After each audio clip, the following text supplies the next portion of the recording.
Hidup ini adalah kesempatan.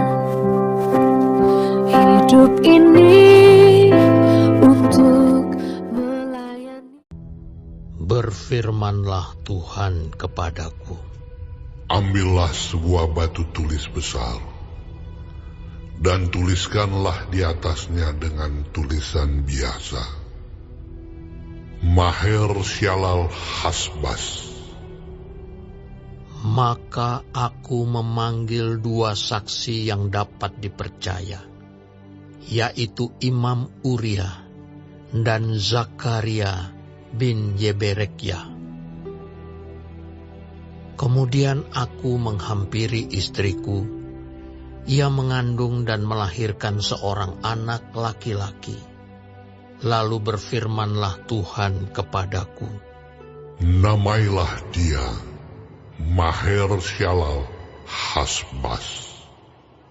Sebab sebelum anak itu tahu memanggil bapa, ibu, maka kekayaan Damsyik dan jarahan Samaria akan diangkut di depan Raja Asyur. Tuhan melanjutkan lagi firman-Nya kepadaku. Oleh karena bangsa ini telah menolak air Siloah yang mengalir lamban, dan telah tawar hati terhadap Rezin dan anak Remalia. Sebab itu sesungguhnya Tuhan akan membuat air sungai Efrat yang kuat dan besar meluap-luap atas mereka, yaitu Raja Asyur dengan segala kemuliaannya. Air ini akan meluap melampaui segenap salurannya, dan akan mengalir melampaui segenap tebingnya, serta menerobos masuk ke Yehuda, ibarat banjir yang meluap-luap hingga sampai ke leher, dan sayap-sayapnya yang dikembangkan akan menutup seantero negerimu, ya Immanuel. Ketahuilah, hai bangsa-bangsa, dan terkejutlah, perhatikanlah, ya segala pelosok bumi. Berikat pingganglah dan terkejutlah. Berikat pingganglah dan terkejutlah. Buatlah rancangan, tetapi akan gagal juga. Ambillah keputusan, tetapi tidak terlaksana juga. Sebab Allah menyertai kami. Sebab beginilah firman Tuhan kepadaku, ketika tangannya menguasai aku, dan ketika Ia memperingatkan aku, supaya jangan mengikuti tingkah laku bangsa ini. Jangan sebut persepakatan segala apa yang disebut bangsa ini persepakatan. Dan apa yang mereka takuti, janganlah kamu takuti. Dan janganlah gentar melihatnya. Tetapi Tuhan semesta alam, Dialah yang harus kamu akui sebagai yang kudus. Kepadanyalah harus kamu takut, dan terhadap Dialah harus kamu gentar.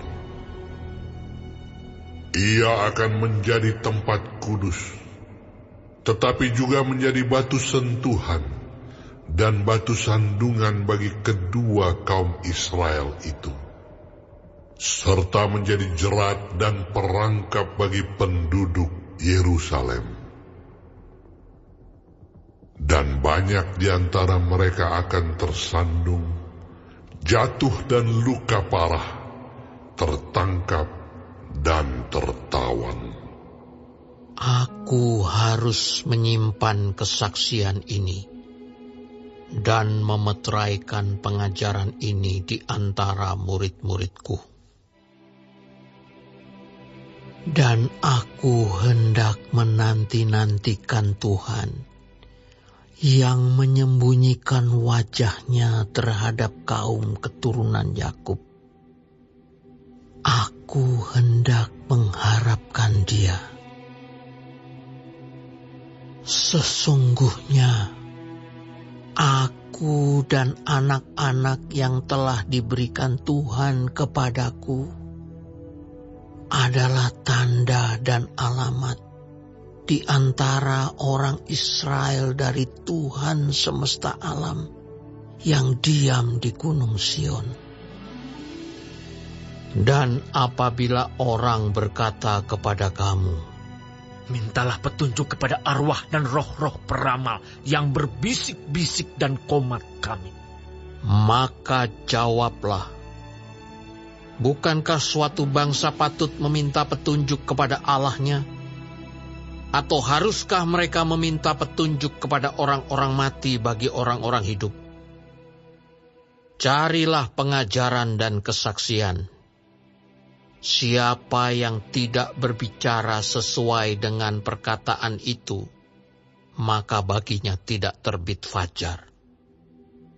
Mereka akan lalu lalang di negeri itu, melarat dan lapar.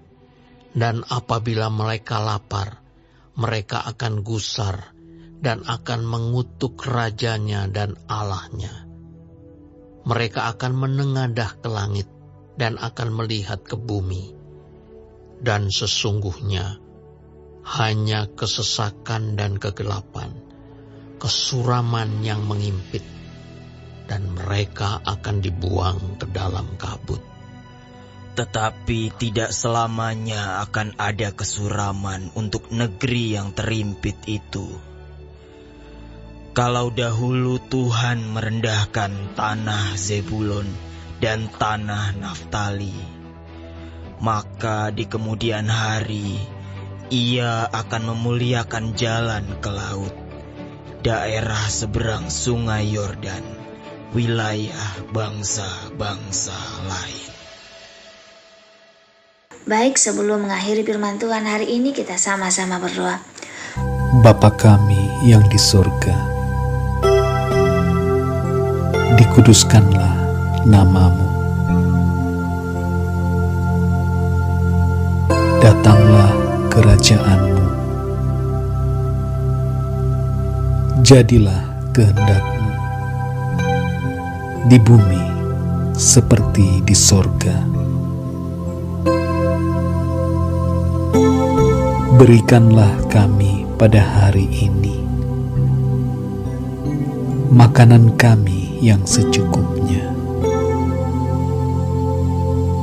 dan ampunilah kami akan kesalahan kami, seperti kami juga mengampuni orang yang bersalah kepada kami.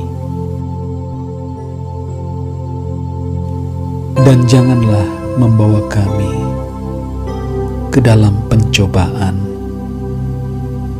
tetapi lepaskanlah kami daripada yang jahat, karena Engkaulah yang empunya kerajaan dan kuasa dan kemuliaan sampai selama-lamanya. Amin. Terima kasih pemirsa telah mendengarkan firman Tuhan hari ini. Sampai ketemu besok hari. Terima kasih Tuhan.